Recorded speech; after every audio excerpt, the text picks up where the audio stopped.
Patuan Bosar Sinambela atau lebih dikenal Sisingamangaraja ke-12. Begini kisah saya.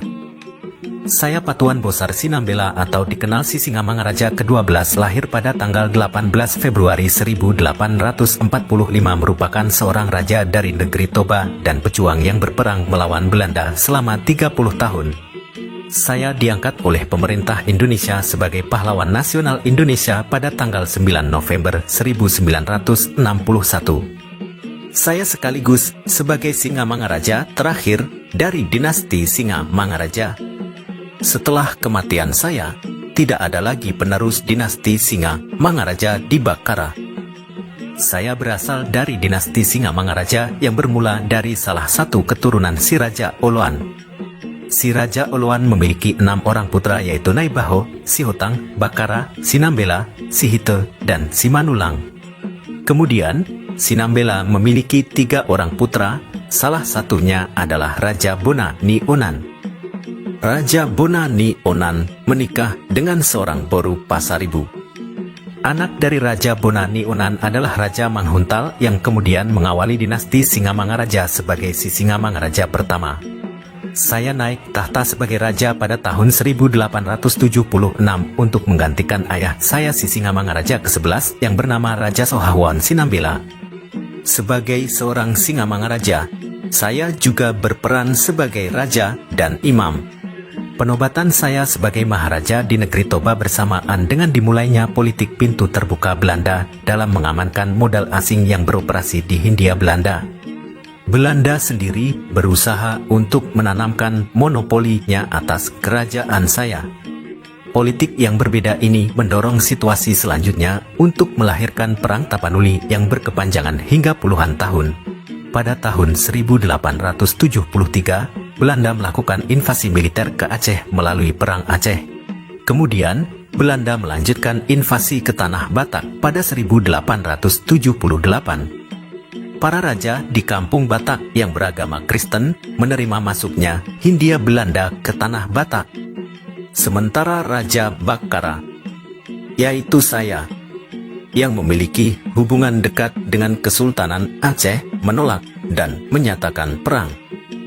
Pada tanggal 14 Maret 1878, datanglah Residen Boyle bersama tambahan pasukan yang dipimpin oleh Kolonel Ngel sebanyak 250 orang tentara dari Siboga.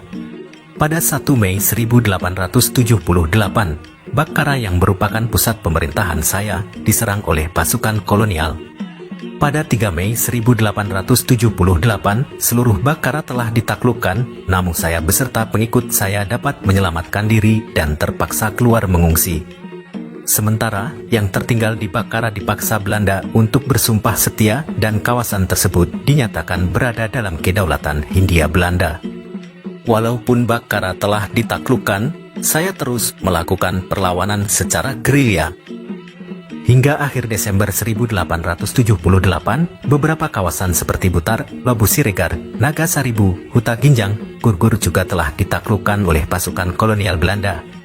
Namun, pada 17 Juni 1907 saya disergap oleh sekelompok anggota Korps Marsose, sebuah pasukan khusus Belanda yang penyergapan tersebut dipimpin oleh Hans Christoffel di kawasan Sungai Aksibulbulon, di suatu desa bernama Sionom Hudon, di perbatasan Humbang dengan Dairi.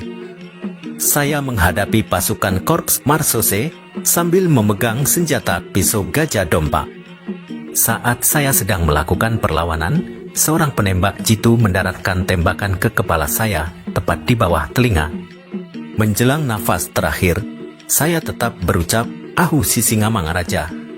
Dalam peristiwa tersebut, turut gugur bersama saya adalah kedua putra saya, Patuan Nagari Sinambela dan Patuan Anggi Sinambela, serta putri saya, Lopian Boru Sinambela. Sementara keluarga saya yang tersisa ditawan di Tarutung. Saya kemudian dikebumikan oleh Belanda secara militer pada 22 Juni 1907 di Selindung, setelah sebelumnya mayat saya diarak dan dipertontonkan kepada masyarakat Dairi. Makam saya kemudian dipindahkan ke makam pahlawan nasional di Soposurung, Bali sejak 14 Juni 1953 yang dibangun oleh pemerintah, masyarakat, dan keluarga